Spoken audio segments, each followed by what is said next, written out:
listening to the Arsenal Therapy Podcast. Hello and welcome back to the Arsenal Therapy Podcast. My name is Farhan, also known as Gunner since '96, and as always, joining me here this evening is Adam Keys. Adam, are you ready? I'm ready, Farhan. Okay. So, first question. Have we found our left 8 in Trossard? No. Should Jesus have been given a full 90 minutes? No. And is it time to explore a proper defensive left-sided fullback in the January window? No. Adam, that's 3 no's. I think that might be the first time ever you've given us 3 no's. Really eager to hear more from those answers. But how are you doing? How are you feeling? We're recording straight after the game, a 3 o'clock kickoff, which nobody likes, especially those that don't go to the game or that aren't able to go to the game. We managed to make it work this afternoon. Tell me, how's it all going for you? Yeah, good. I'm obviously pleased with the 3 points. It was one of those kind of needlessly nervy finishes, and I know there will be people that are saying Arsenal fans will always find something to complain about, but we've seen it in other games where we've played 3-0 football at 2-0 and ended up drawing the game. And so, yeah, nervy finish, but all in all, like, I'm really pleased with how we played for the most part. I actually thought it was one of our best performances of the season, and Wolves are a very good side. So, look, I'm taking the positives, and we got over the line. I think Arteta will really go through some of them at the end. But all in all, as a fan, very happy. And I think there's plenty to work on ahead of Luton.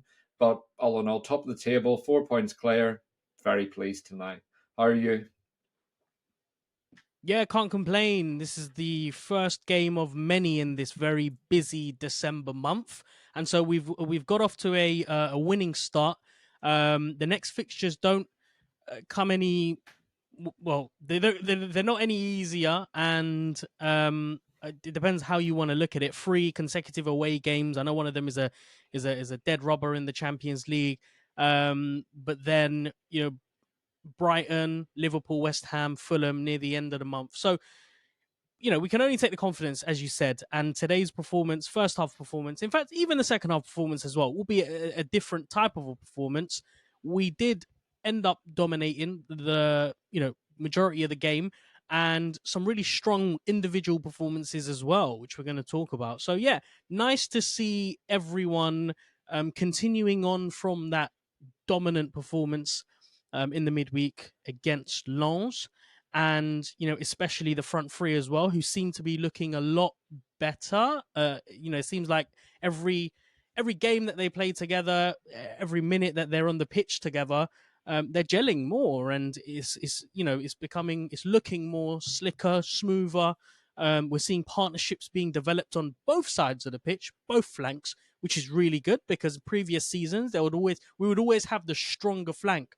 Either Saka on the right hand side with Ben White's overlapping runs, or Saka and Martinelli on the opposite side. Now we're seeing triangles appear on both sides, which is really, really nice to see. I feel like we're getting back into our attacking mojo, which is good. Better late than never. But we find ourselves at the top of the league. We've only lost once, and it's weird, isn't it? Saying that and seeing us in a similar position to last season when it hasn't always looked the same. Yeah, definitely. I think that's the big thing this season has been we've been more secure defensively, as we keep talking about, more control in games, but we've been less electric. We haven't created as many chances. We haven't played this with the same excitement as we did last season. And I think that's probably why it feels different. And I also think that one of the biggest things was last year was kind of this magic train that we were all on, that we didn't expect to be on, because we went into last season with the talk of, can Arsenal finish top 4? Not can Arsenal win the title? And then it was like, will Gabriel Jesus and Zinchenko be enough for Arsenal to finish in the top 4? And actually we ended up in this title challenge. And whereas this year, I think the expectations there. We're demanding wins every week in the way we weren't last year. So I think that's a big part of it, is just the kind of contrast in how we went into each season, and also just we played electric, chaotic, beautiful football last season, and we also left ourselves very open at the back. And Saliba did a lot of clearing up for us. Gabriel did as well. So look, I think it's one of those. I'm very happy where we are this season. I don't think we fully got going in attack yet, and I think that for a lot of teams is going to be very scary. The fact that Arsenal haven't really, I guess, clicked into full gear in attack, but we've got the foundation, and it's the foundation that'll win you the title. Because when things aren't going well in front of goal, and you're not creating the chances that you know you can, you want to still be in games by not conceding and not giving away stupid chances. So it's look, I'm very pleased with how things are going this season. I think most Arsenal fans are. Okay, let's talk about this game and maybe leading up to it, how we were feeling. I don't know about you, but for me, it just seemed like one of those annoying fixtures that didn't really mean any. I mean, of course, it means something. It's a Premier League game, but Wolves at home it doesn't really pose excitement or apprehension. It's somewhere in between. It's like, we should beat them. Will we beat them? Who knows? We'll find out. But I'm not excited enough to feel nervous. Whereas you look at Luton away and you're thinking, oh, Luton away, first time in the Premier League at Kenworth Road. Villa away, Villa Park. Unai Emery's got them playing exciting football. Brighton at home. Brighton, again, attractive style of football. One of the best teams to play football in the Premier League. Anfield away, we don't need to speak about that because we know all too well. So a game like this against Wolves is always one of those kind of games, especially when they've got the amount of injuries that they had.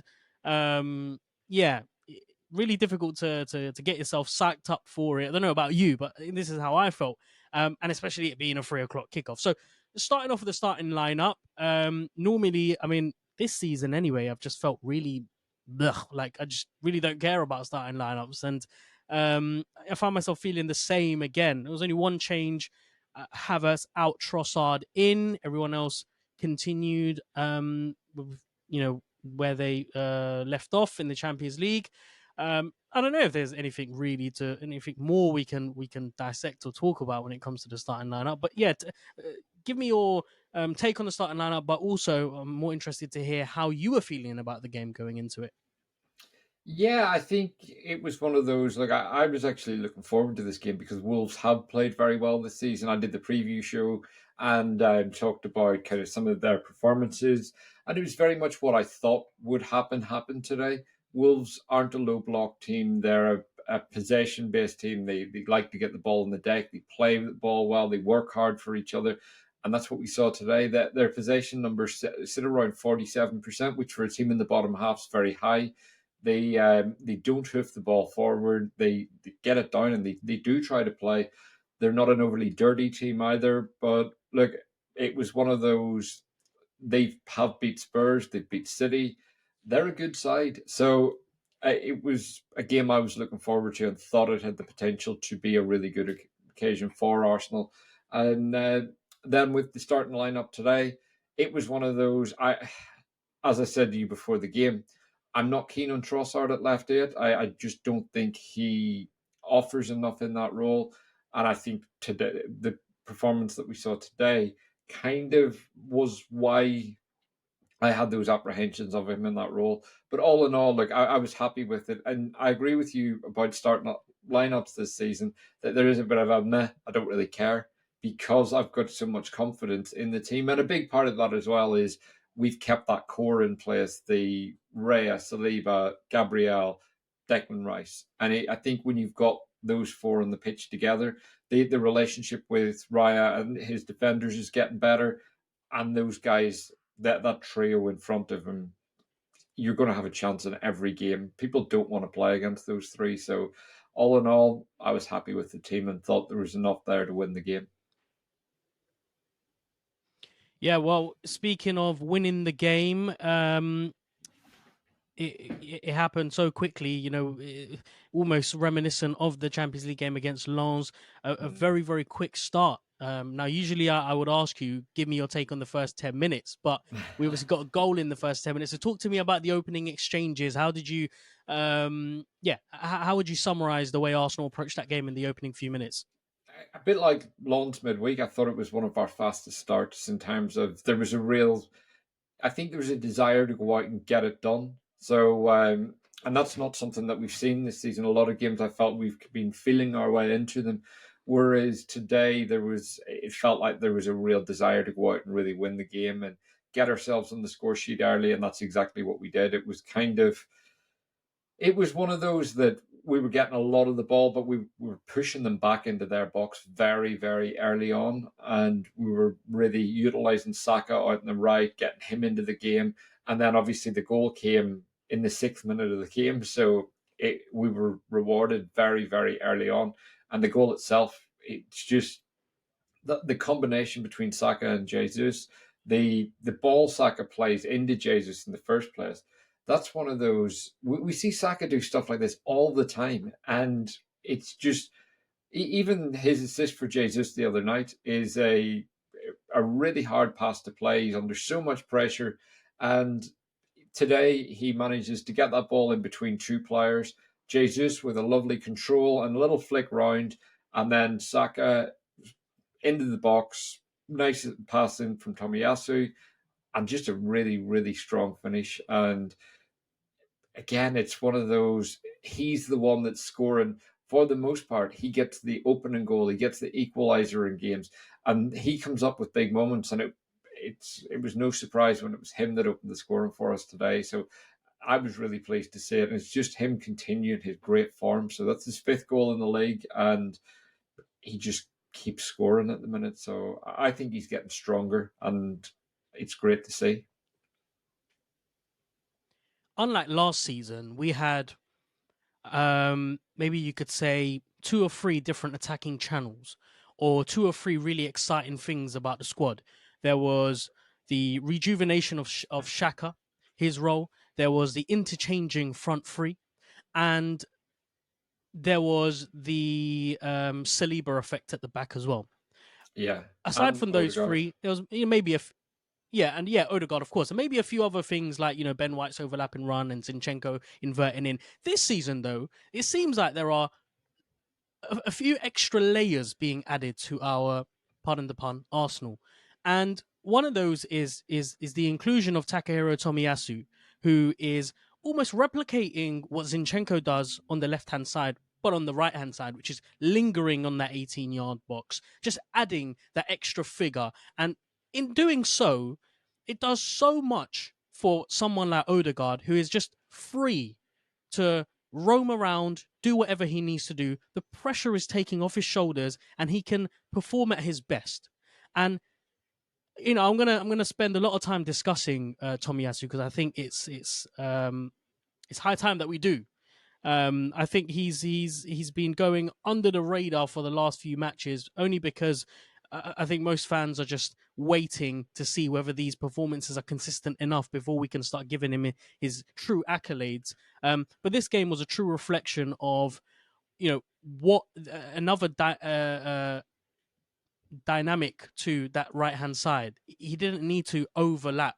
He added something different, which made that goal look as good as it did. I just watched it back, and it happened all so quickly. I mean, Bukayo Saka starts the move off nice and slow. Nothing's really happening. He's got 2 men in front of him, and we heard Saka make a comment about having 2 men marking him this season.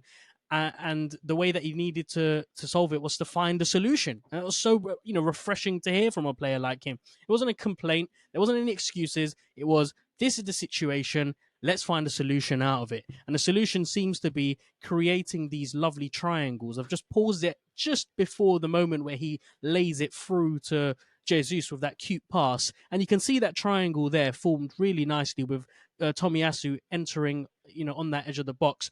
Odegaard's, as free as you like. Jesus, what he does here really, really well is lays into his marker, giving himself that extra inch of space, that extra yard that you need to pick up the ball, lay it left, right, do whatever you need to do. You're South American, you can get away with those things.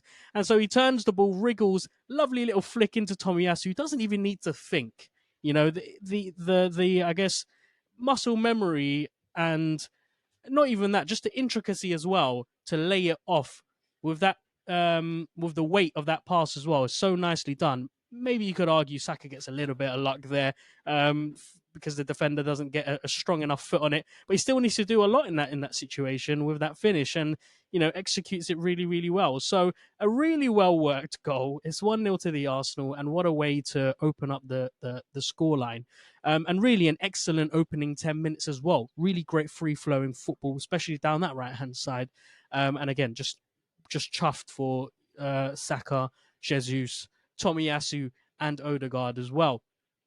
Wolves, though, they look to shadow themselves. Even before scoring the second goal, you'd expect a goal that early to kind of shake them up a little bit, but they seemed really, I don't know, lethargic, shot of confidence. Does that come down to Arsenal's defensive abilities and the way that we were able to shape up without the ball, or was it just a case of them not having the key players like your Pedro Netos to get the ball rolling, again, pardon the pun, to try and claw their way back into the game?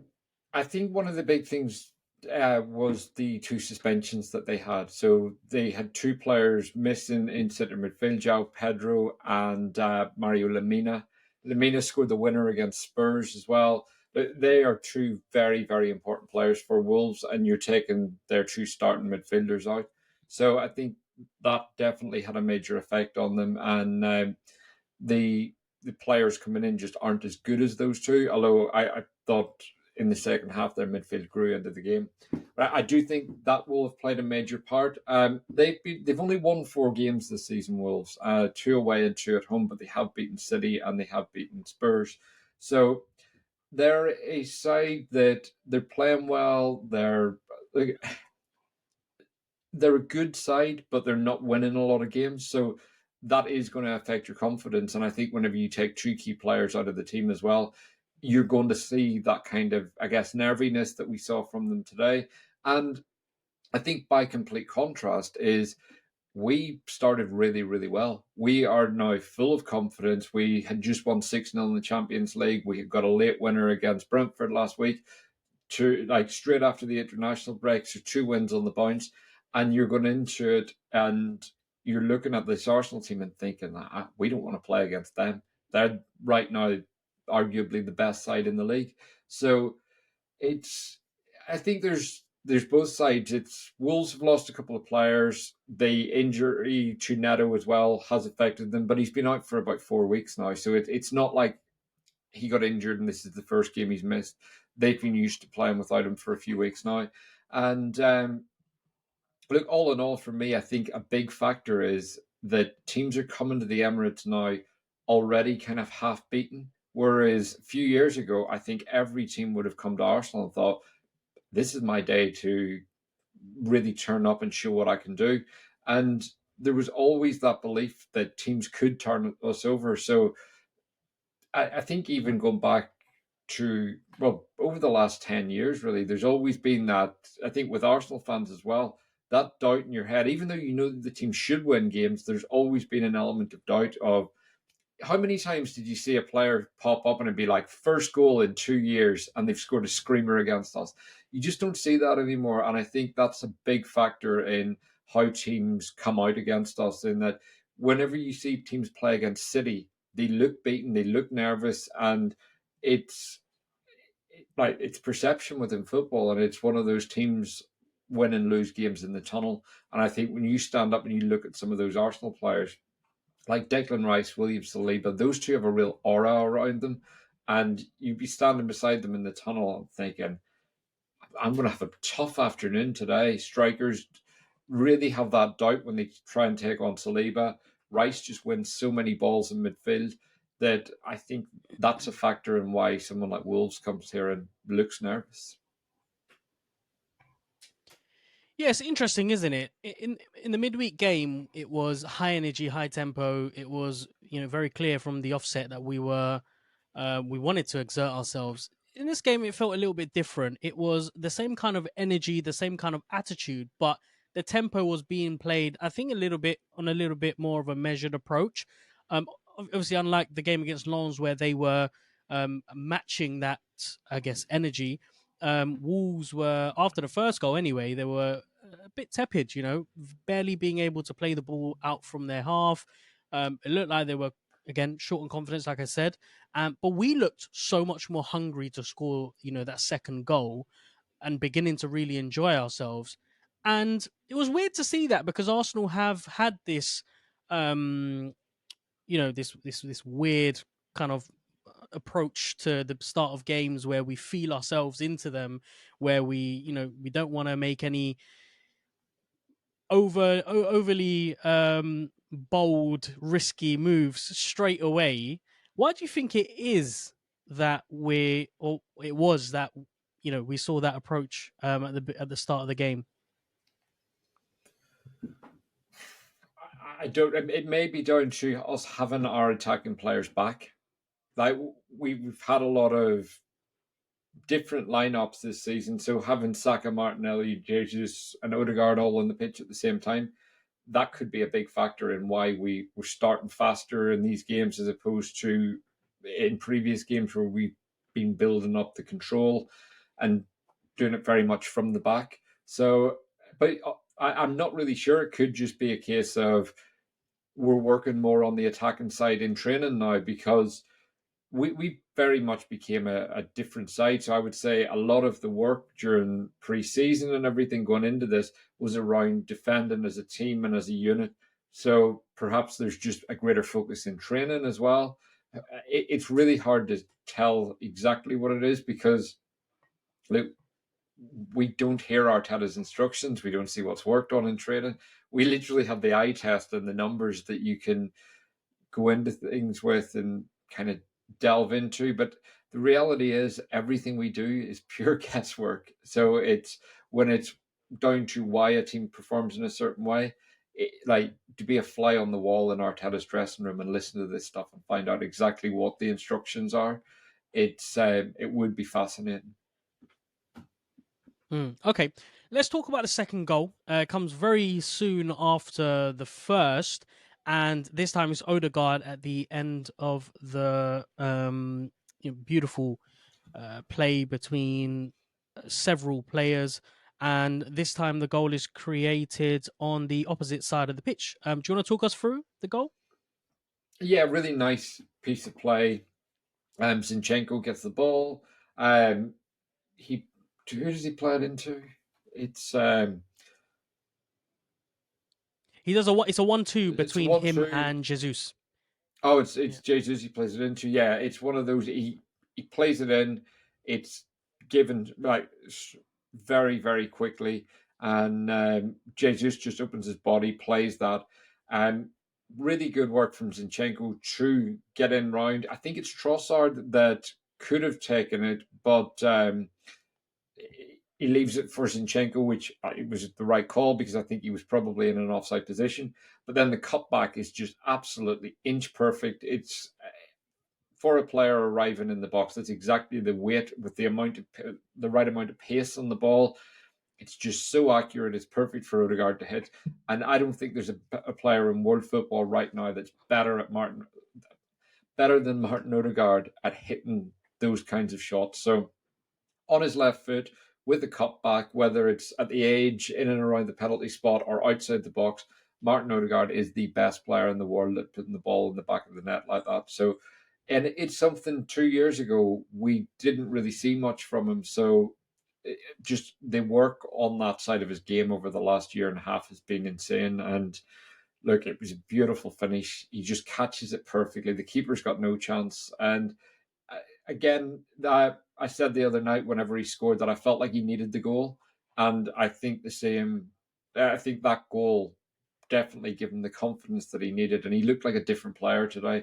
I think he's gone through a bit of a tough spell over the last month. He had a hip problem, then he had concussion, then he had sickness, And all in all, he ended up missing the best part of a month because he missed the international break with Norway as well. But he missed some really important games for us, and having him back on the pitch, fit and confident, it's really important. And that was his 7th goal of the season, the 4th in the Premier League. So I think we're starting to see Martin Odegaard getting back to his best again. And when he's ticking and he's playing football like he played today, there's few players on the planet that are nicer to watch. He just was brilliant from start to finish today, and that goal summed up everything that he's all about. I don't think much is said about the weight of a pass or the amount of power put into crosses, and I think a lot of those things have an impact on the way a team plays and the way it looks on the eye. So we can almost immediately tell when Arsenal are looking, a little bit sluggish, playing in second gear, and we know when it's clicking. We know when things are looking really neat and tidy, and it's just moving really, really quick. And this goal, this goal epitomizes the importance of a well-weighted pass or a cross, or the timing of a release of the ball. And there's a few things that I really like about this goal. Number one is the running off the ball, is the actions taking place out of that scene. Just before Saka receives the ball, there's a really nice cross-field pass from Declan Rice to find Bukayo Saka, and it breaks up that whole portion of play. It allows Martinelli to sprint from the left-hand side into the right-hand side, opening up so much space for other players to run into to run into that portion of the pitch on that left-hand side. Cross comes in. It's a great deep cross. It doesn't really look to trouble anyone, but because Martinelli has gone from the right-hand side to the left-hand side, he's completely fooled any Wolves defender into thinking anything's going to be happening down that left-hand side. On comes Zinchenko into the picture, and when I'm talking about the weight of passes and how important it is, unless you get that weight right between him and Jesus, you're unable to receive that ball as perfectly as he did. So he plays that 1-2 wonderfully, and it sets up Martin Odegaard, just the way he likes it, really. He's scored from that position so many times, and as you said, there's no one really in the game that hits it better than him from that position. And yeah, it's one of those goals we'll be looking back on,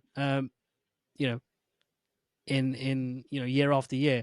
Very Wenger-esque, if you don't mind me saying. So Arsenal are 2-0 up. Beautiful play, cute passes on the edge of the box. Beautiful finish from Odegaard. And then things start to, slow down a little bit.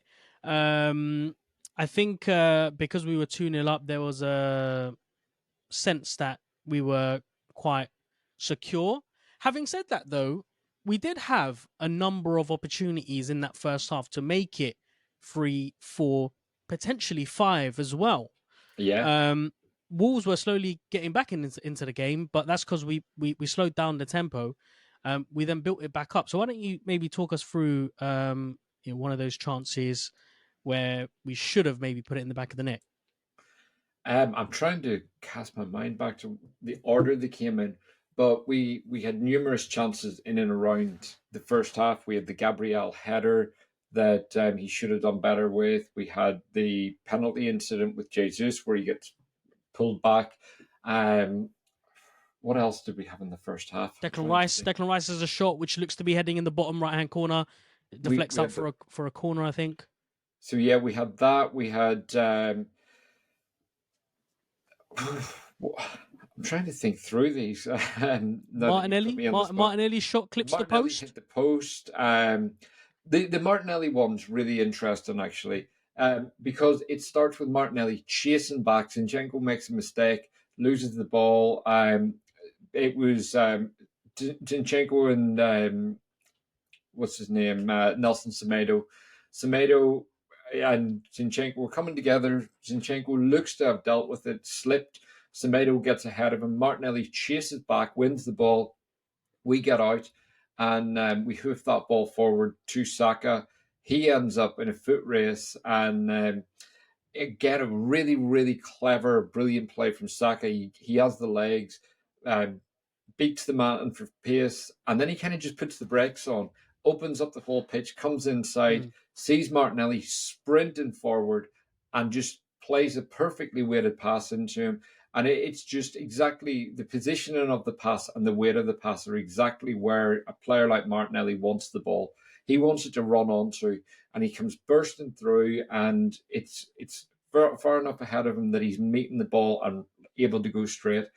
Again, gets himself into the box, and very, very similar to what we saw against Lens, in that he gets in, opens up his body, bends it around the keeper, and it just looks like it's going to just bend and drop into the bottom corner, but obviously comes bouncing back off the post. But it was just one of those big moments that you think, we're going to get a third goal anytime now. This is going to happen. And it was kind of not quite chance after chance, but we had a lot of chances. And it just felt like one of these is going to go in. And that was the big one for me, that it was beautiful football. It was just, I think it was the pass from Saka that I look at and think, this is why he's world class. These are the things that they don't get you off your seat, but they are the things that very few players have the maturity or the vision to do.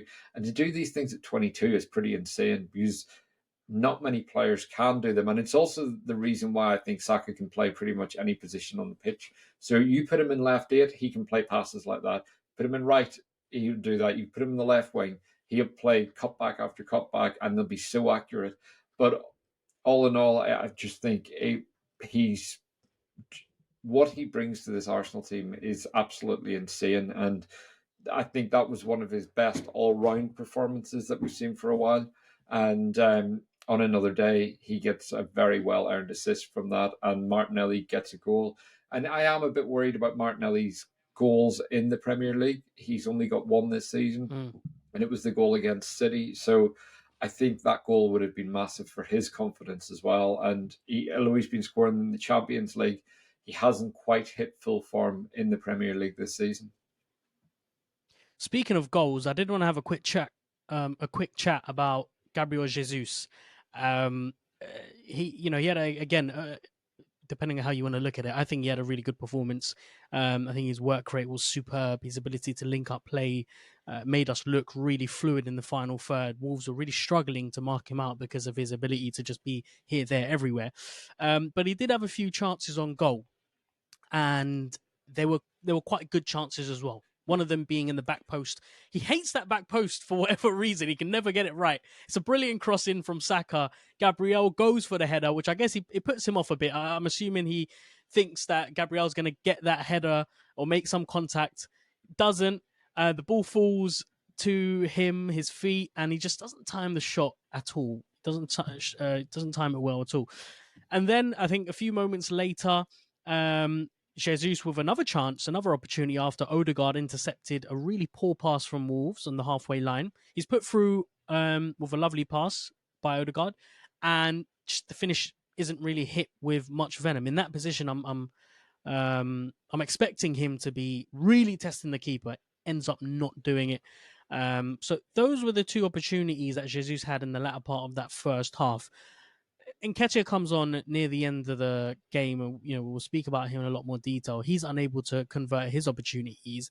Sooner or later, these chances that they continuously, either put wide or not convert, will end up causing us a few issues in terms of grinding out results. So does this worry you about Jesus? Is there something that Arteta needs to address in order to start getting that conversion rate, higher, better? I don't know what the conversion rate is, but when you're getting two really good opportunities like those, surely one of them has to go in the back of the net. Yeah, the header from Gabriel was the big thing, because I think Gabriel should be scoring that. I actually think Jesus was in an offside position anyway. So that one I'm not as worried about. I think he throws himself at it because he expects Gabriel to win that header. I don't know how Gabriel missed the ball, because he gets up so high. He looks like he would have got contact on it, and he's a player that really likes the ball in and around that area. So I was very surprised at that. But look, Jesus should be scoring. He's or at the very least hitting the target from there. I think the second one is really interesting, because that was a beautiful ball in from Odegaard again. He gets himself in the position. I actually thought he was really greedy in that instance, and he should have passed. Declan Rice is bombing into the box, and if he squares that ball, Rice has a very, very simple finish on the edge of the 6 and probably scores, puts us 3-0 up. Game's done at that point, going in at half time. So, look, my two worries about Gabriel Jesus are, firstly, his fitness, because he actually has one of the best goals to games ratios in Premier League history. And I think it's around 4th of all time. And then in the Champions League as well. So we need to keep him fit. And I think if we keep him fit, we will see him score a good few goals. He's never going to be a Haaland. But I think if we can keep him fit, we will see him get close to that 20-goal mark. Secondly, the other concern that I've always had is the number of chances he gets per game. So this season, he's been averaging around a shot and a half a game, compared to last year where he was having 3.5 a game. That's a big, big drop off. So for me, we need to get him in those positions. We need to get him shooting. We need to get him being in and around the box on the end of good balls from Saka, Odegaard, and so on. Then the goals will come. So right now, I think my bigger worry is him staying fit, and then his kind of clinicalness, because I think he does bring so much to the team. And I think a lot of what Jesus does enables Saka, Martinelli, and Odegaard to get in. And it's no surprise that he's back and suddenly Saka and Odegaard are really scoring and flourishing. So that for me is where Jesus comes in. So I still think left 8 is a bigger priority than a striker, because we've got goals in the team. But all in all, look, I agree with you. I think he was good today. I don't think he was kind of sensational. I think he had some really good moments, but he has had a couple of big misses, and I think that one when he should have passed to Rice, because it was a really weak shot as well. It was one of those, he kind of opened his body, he tries to bend it around the defender, and he's ended up hitting it straight at the keeper. And in truth, we didn't really trouble that keeper too much after he came on, and I would have liked to have seen more sustained pressure, but we did play midweek, and that could have been a factor. Yeah, I did notice as well, one of the reasons why we were getting a lot more shots and creating a lot more chances was the space that was open to us in midfield. For some reason, Wolves were in a 5-3-2 defensive shape, leaving so much space to exploit in midfield, giving probably the best technical players in the league, or some of the best technical players in the league, all the space in the world.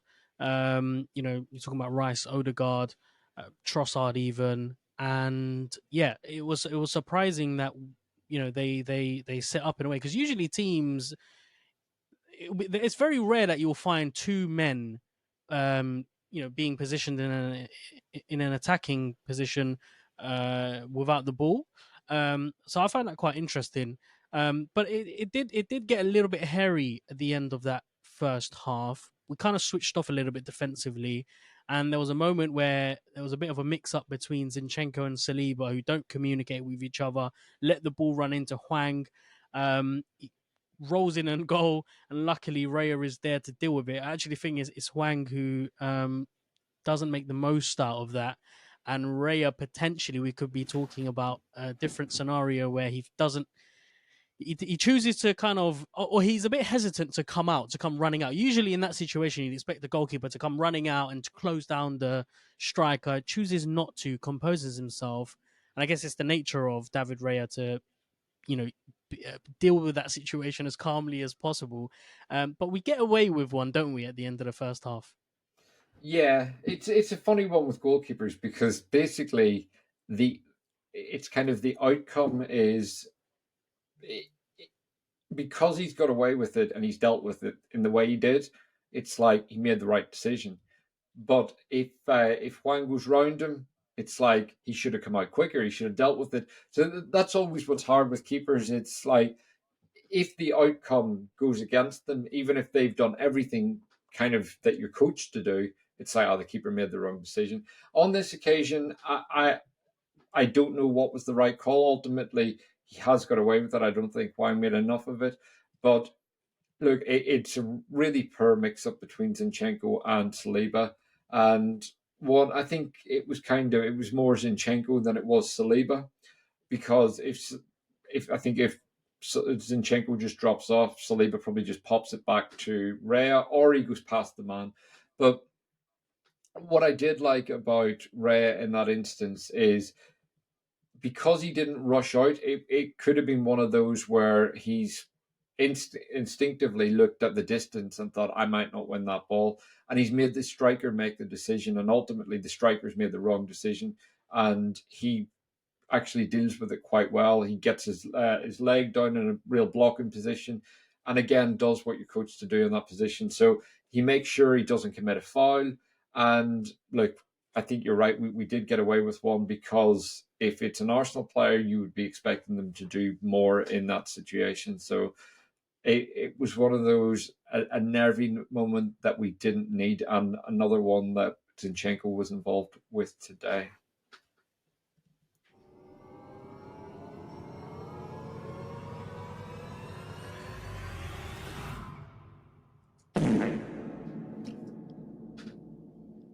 And so that sound can only mean one thing. We've now arrived at the halfway point of the show, where I'll be taking you guys into the second part of the show. But before we do that, Adam, give me your one-word summary for that first half. Chaotic. Interesting.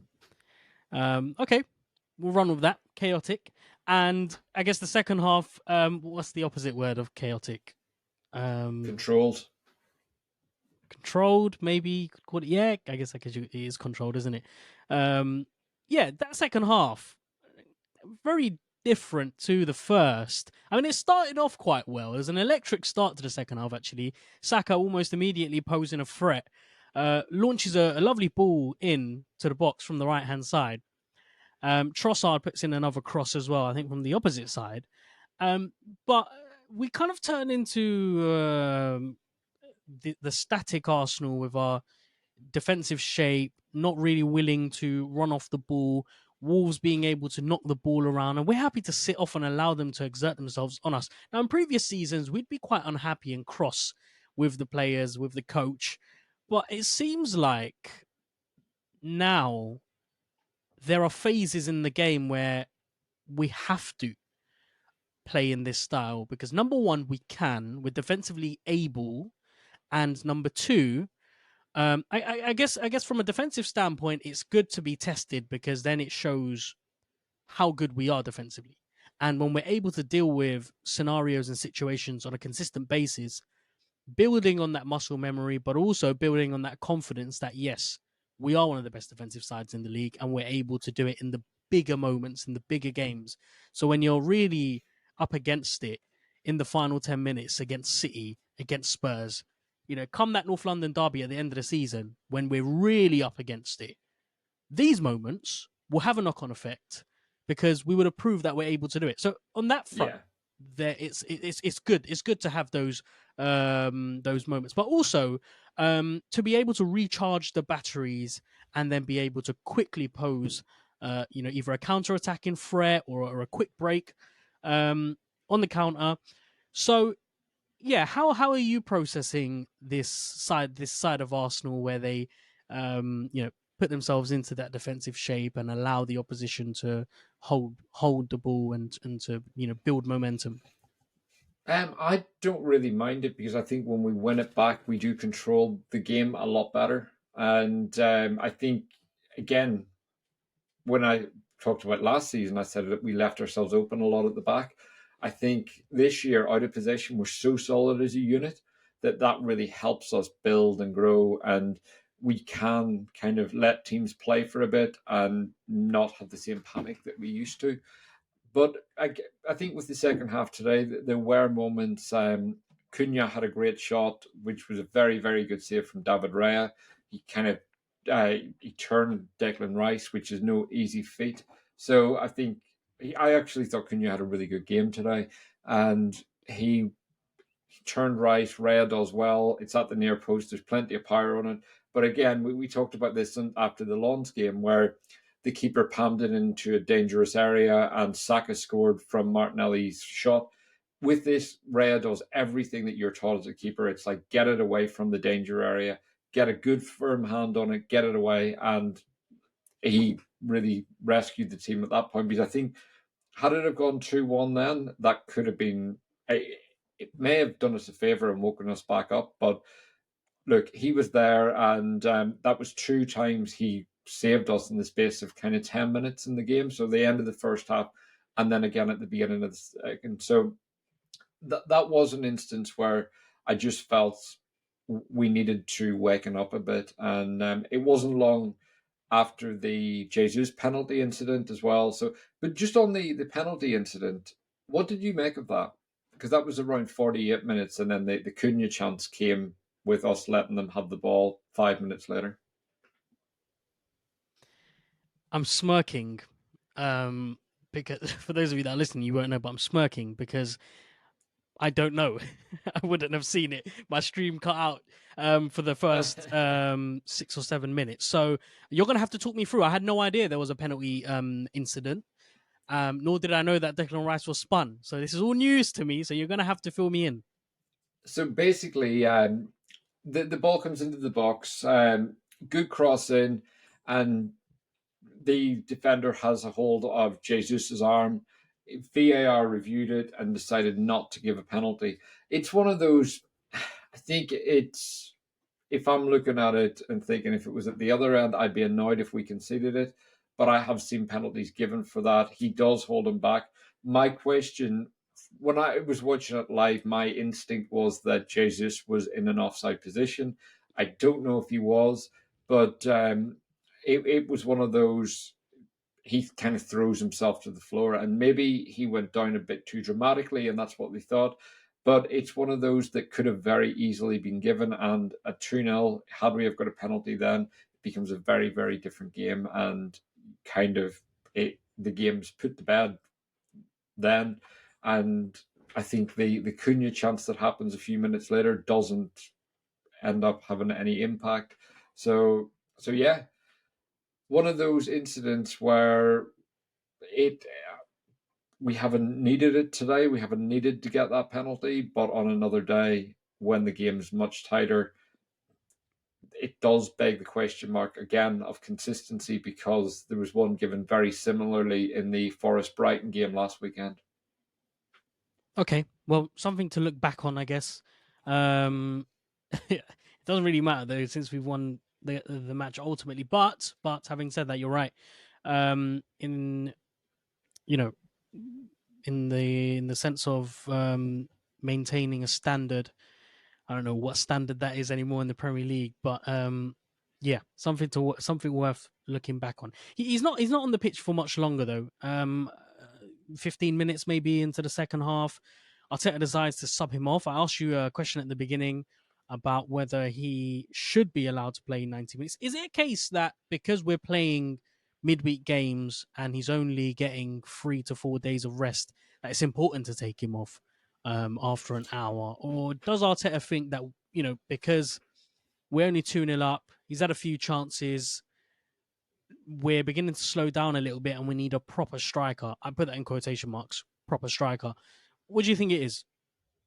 I think it's the reason I said no to that question is because Jesus has just returned from another injury. He's still building his fitness. He went away, played 96 minutes with Brazil, then had that long flight, and then he's played, that's his third game in a week. So it's more I think, building up his fitness, and I thought he looked tired when he came off. But look, I give it 2 weeks or even maybe next weekend, I would expect him to be ready to play 90 minutes. I don't think this is a long-term thing. I think it's just as you're building fitness up of players and getting them back. I think Arteta is probably a bit more cautious with Jesus than he is with some other players, and I think he probably falls into the Thomas Partey category now. Tomiyasu as well, who picked up an injury today, and Zinchenko for that matter as well. These players do pick up a lot of injuries. They don't seem to be able to really get sustained periods without getting some kind of a knock. Whereas you've got the flip side with your kind of Gabriel, Saka, Martinelli, and Ben White, players like that who rarely pick up injuries, Declan Rice as well, can play the 90 every week. And so I think with Jesus, it's a case of we do just have to build up those minutes. And with the striker as well, I think people keep saying that we need a 20, 25 goal a season striker. Unless that striker is doing what Jesus does, they're not an upgrade, because I'm sorry, but 25 goals a season, if you've got a Haaland, isn't good enough. That it's unacceptable.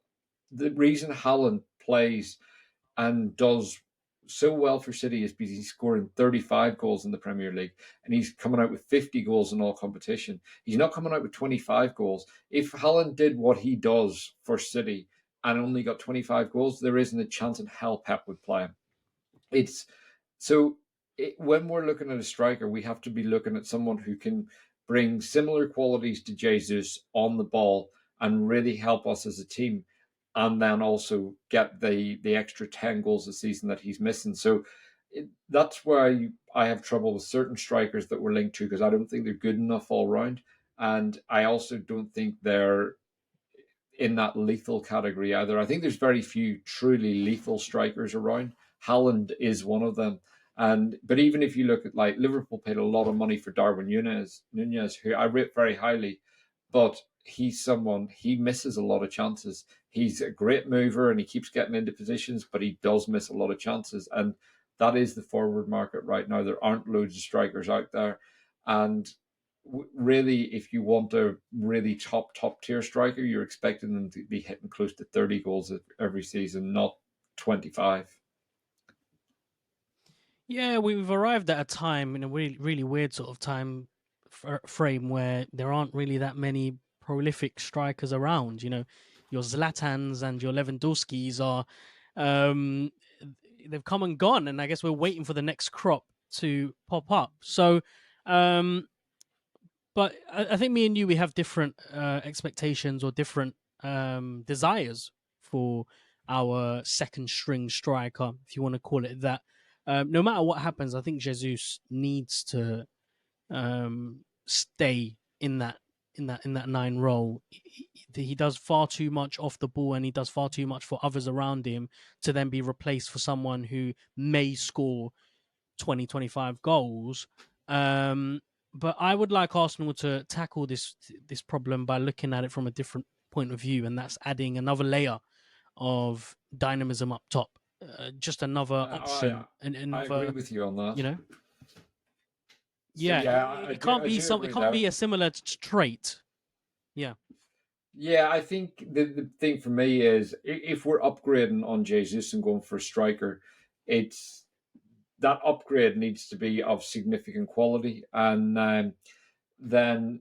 that's why I think there's very few around that we can really look at. I think someone like Evan Ferguson is a big future ahead of him, but I think he would cost over 100 million. Brighton aren't easy to negotiate with, and I don't think Evan Ferguson's ready to lead the line for Arsenal yet. I think maybe in another year he might be there, but right now I still think a lot of what you're paying for is potential. But the big opportunity there is, I think we need to be getting more from Eddie Nketiah when he's coming on. And that cameo today, I thought was, again, very, very poor. And he came on. Some games you say, like, people say Eddie came on when the game was already over. It wasn't over today. We needed that third goal, and he had a big, big opportunity. It's a beautiful pass from Odegaard. Like, that is a striker's dream. It was one of those passes. We saw him do them last season where he kind of hits it with the outside of his foot and it curls, but it kind of, there's enough backspin on the pass that it kind of slows down for the striker as they're coming through. So it's perfect to hit. And look, the miss itself didn't frustrate me because like it comes off the post. He kind of does everything right. What really annoyed me, and I don't know if you noticed this, but the minute he shoots, he kind of stops.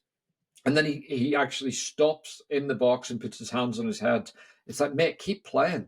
The whistle hasn't gone. The ball's still in play. Even if he had a followed through on his shot, there's a chance that it bounces back out to you, which, again, the chances of that happening are low, but it's keep playing.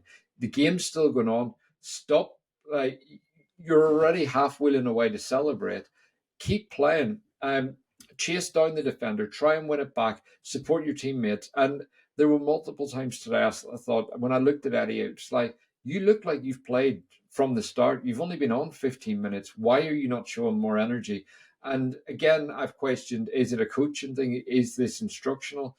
But actually, the contrast to him compared to some other players, I just don't buy that Arteta would be telling him not to close people down when you have Havertz or Odegaard going into that 9 position at times, and they chase and they press and they harry and they make it difficult. So yeah, I just find Eddie extremely frustrating, and he's someone. Look, I think because he's a heel end kid, and I like his attitude and everything, I really want him to do well. But I just feel that he has these moments where you think, "Oh, this is Eddie arriving," and then you've got 5 weeks of him just being not up to standard. Yeah, at this point, anyway, it's depending on how you want to look at it. If you're in the camp where you're expecting Arsenal to go for a league title and you expect them to lift silverware this season, we kind of need a little bit more than Eddie Nketiah. It's one of the reasons why so many young prospects are on loan right now. It's why Charlie Patino can't get a look in. It's why players like Nelson won't get a look in as well for regular first team football. Why Emil Smith-Rowe is struggling.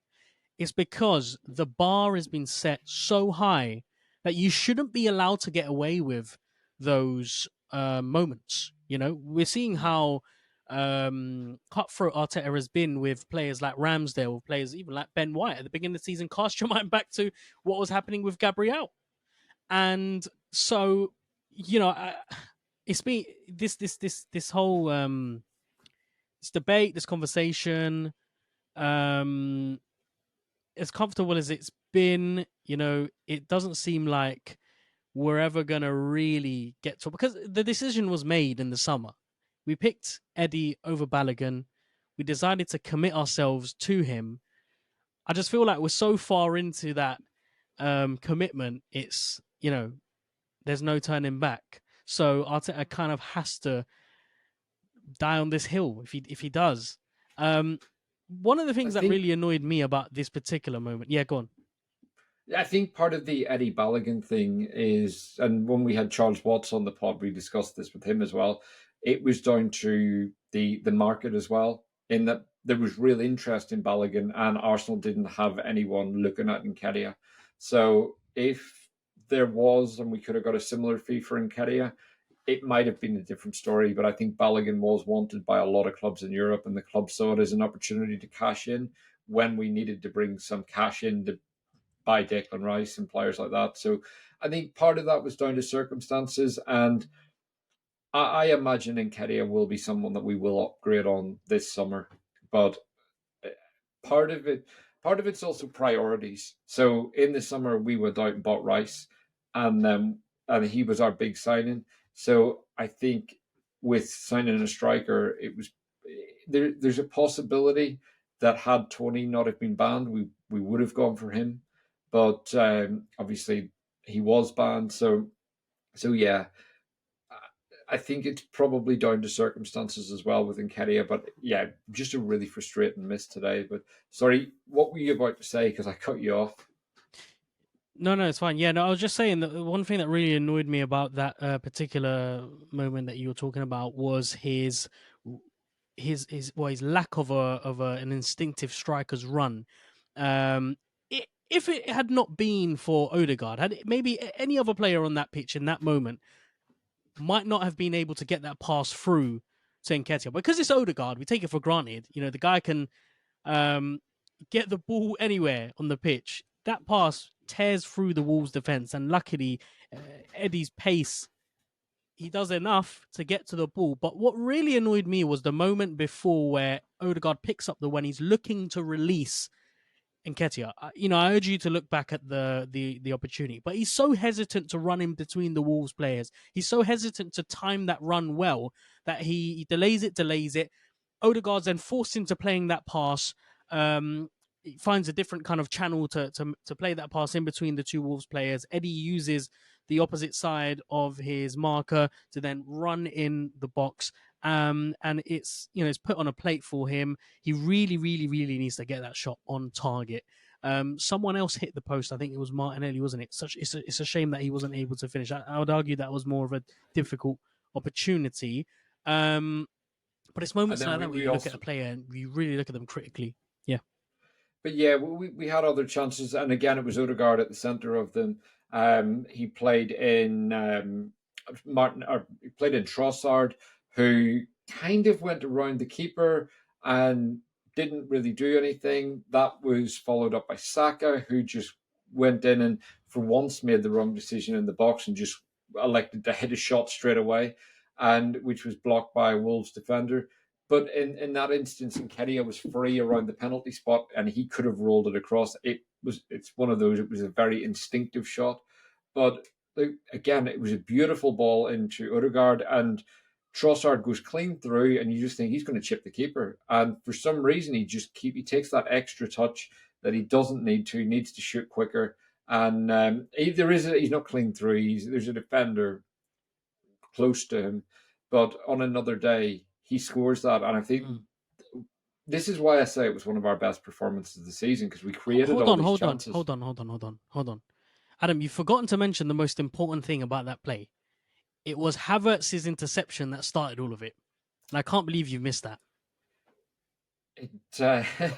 I did. I completely missed that. So, but yeah, and Havertz is someone I would have brought on earlier, but I just thought Odegaard was absolutely sensational today. That's one of his best performances for a long time. And the Trossard chance with Nketiah, again, I thought he would have scored that. And then Trossard, again, I expected him to chip the keeper in the form that he's in and how good of a finisher he is. I just expected him to score. And we also had the Saka chance where he bent it in from distance, big looping shot, and it just went over the bar a couple of inches. But we had all these chances, and it's a long time since we've been on a pod here talking about the number of chances we had, and we've missed a lot. So, look, for me, I'm not as worried about us missing chances. I'm more worried when we're not creating chances, because I think if you keep creating chances, you will score them. And especially when you've had two come off the post, a lot of them were very close misses, and on another day we score those. But the key is that you create chances, and as we were saying the other day, you shouldn't have to score every chance you get. It's about volume. It's about, if you keep putting the ball in the right area, your strikers will get the goals eventually. But yeah, some frustrating points, but all in all, I think it was a really good attacking performance. But we give ourselves that nervy finish that we really didn't need. So talk to me about their goal. Yeah. I mean, it's a wonderful strike by Cunha, and the thing that made that Nketiah miss that much more frustrating, it came just after conceding that goal.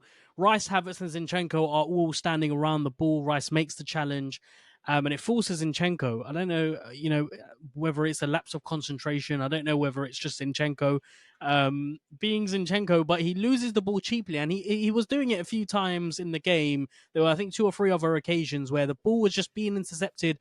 Whether you want to put it down to Wolves being switched on and making the most out of it, or whether Zinchenko is just not sharp enough, not quick enough when he's got the ball. He's far too relaxed. I don't know. but he loses it cheaply. Maybe I'm being a bit harsh when I'm saying he loses it cheaply. He loses it No, you're not being before a harsh. brilliant strike from Cunha, and it goes beyond Raya. But yeah, I'd love to hear your take on this whole Zinchenko, I guess, debate we're all going to have now. Look, it was a really, really poor pass, and I think what makes it even more frustrating is Rice makes a great challenge inside the box. He's not under pressure. Rice is protect him as well from the Wolves player, and it's a lazy pass. That's what frustrates me sometimes about Zinchenko is it's the laziness of some passes in key areas. But what's really frustrating is he had a really good game today for the most part.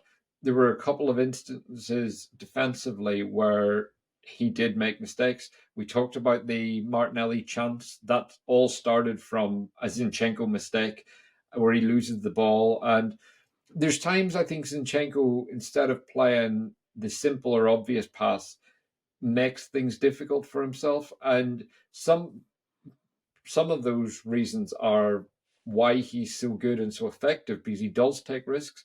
But whenever it's 85 minutes into a game and you're inside your own box, just clear it. There was nothing that we would have gained from him playing it to one of our centre backs there that just clearing the ball would have done. It's 85 minutes in. Wolves were applying a good bit of pressure at that point. Just get rid of it. Very, very simple. And it's frustrating because I really appreciate the work Zinchenko does for the team. I see real value in his role, but I also think there's things that you can't overlook. There are people that are overly harsh on him, and people wait for him to make mistakes so they can jump in on him. But it's a case of that today, I think, was just laziness. It was such a slack pass played in such a dangerous area, and if you're going to play those passes, you play them with conviction. You know exactly who you're passing to, and you make sure it reaches your man. You don't play a kind of. There wasn't even enough weight on the pass for someone to do anything. It was just a suicide ball in the box, and it was a beautiful strike from Cunha. He kind of dummies, opens his body, and strikes it perfectly. You can even see the replay from behind the goal. Raya's face he's got no hope of getting it. It's placed perfectly, and it was one of those.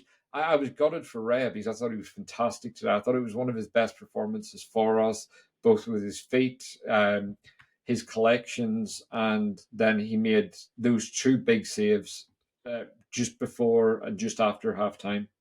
So kind of, and it also makes the game look a lot tighter than it was. That was really a game we should have won 5-0, and their one true shot on target just happens to be a beautiful finish that, again, on another day he doesn't finish it that well, but we really didn't need to be putting ourselves in that position with 10 minutes to go. And even during the second half, I felt there was a lot of complacency in our performance. So we were kind of playing 3-0 football at 2-0 with that.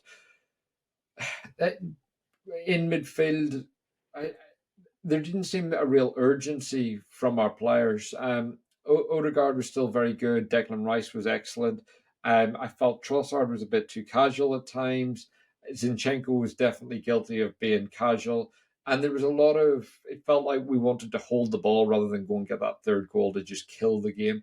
And we left ourselves open to an early finish, which ultimately happened. And again, I think people will say Arsenal fans will find anything to complain about after a win. But actually, you can be completely blind and say, we've won, we've nothing to look at. And actually, we saw it against Fulham, we didn't kill the game. There's been other games, the Spurs game as well, where we didn't take our chances whenever we should have won that game by a lot more. And there's been other moments. So, look, it's just being realistic. We should have killed that game off earlier, and we've given ourselves a really unnecessary, nervy finish to the game. So yeah. But hopefully, again, it's something that we learn from, and we actually did see the game out quite well, even though it was nervy. And then there was obviously the VAR check for a penalty against Gabriel, and that was over and done pretty quick. I think my commentary was in German, so I don't know how long it actually went on for. But yeah, that for me was never a penalty, and Gabriel just looked completely calm. There was none of his usual emotion around the penalty. He just knew it wasn't a handball. So yeah, but like I was pleased with how we saw it out in the end, even though it was a bit frantic at points. But all in all, I think we did enough that we weren't kind of having that nail biting finish, even if it was a bit nervy. Yeah, other than those 2 additional minutes added on at the end of the game, despite it being a 96 6 minutes additional time. There was over a minute Really for weird. the penalty check with VAR, so okay. that's possibly it. Fine. But yeah. Yeah, but 3 points, nervy end to the game. It makes it gives us something to talk about, I guess, in that second half. So, all in all, a good game of football and 3 points that takes us 4 points clear at the top. And so, we have finally arrived for good, bad, where we will be talking about giving you our good, and bad moments of the game. So, Adam, why don't you kick us off by giving us your good moment of the game? Good moment. I'm going to go with Odegaard's pass into Nketiah. That was just absolutely sensational. So, what about yours? My good moment of the game. Okay, good question. Very good question. My good moment of the game will go to Jesus's involvement in the first goal. He backs off onto the defender and really fancy footwork. Makes it look far too easy than it should look. But yeah, just does really, really well. Makes that whole move look so slick. What about your good moment? That was such a nice goal. My good is Odegaard's goal. Just I just love watching him strike a ball, perfectly placed, and just a really, really good finish. And there, I could talk all day about how good Odegaard was. Real man of the match performance today, and just sensational. What's your good? Well, seeing as you've stolen my good, and look, I'm in a mood to make you happy today, so I'm gonna go for Jorginho's cameo in the last few minutes of the game. So yeah, my boy. No. So yeah. What about you? No, what about your bad moment? I'll let you go first, so that. Fine. My bad moment of the game. It has to be Nketiah's. I don't know whether you want to call it a fumble, but he needs to put that in the back of the net if he wants to be considered a serious, striker in the game. You won't be put on goal any better than that. You won't be put in a position any better than that to strike it and put it in. It struck well, but it just doesn't. It's not hit with any conviction. I don't feel to find itself in the back of the net. So yeah, that's my bad moment. What about you? Rather than going for the obvious, which is Zinchenko's pass, I'm going to go with Tomiyasu's injury. I'm hoping that he's okay, because he did walk off and didn't appear to be limping. So I'm hoping he's just got a kick to the calf, and with Ben White in the bench, they just decided not to take any risks. But let's wait and see. It's Tomiyasu, and we know his injury history, so it's one of those we just have to wait and see. And you can never trust what Arteta says after a game, so let's wait and see on Wednesday or Tuesday whether he plays or not. Okay. Good stuff. Well, it's that time of the show again where we must say goodbye. I want to say a massive thank you to everyone who's listened up until this point. Thank you very, very much. If you did enjoy this episode, please do give us a 5-star review on Apple Podcasts and Spotify. Let us know what you thought of the show by reaching out to us on Twitter. You can find us over there at Arsenal Therapy. You can also find Adam over there at AdamKeys_, Monty at ATP Monty, and myself at Gunner Since 96. As always, we will be back next week. No, not next week, in the next few days to give you your usual weekly dose of Arsenal Therapy.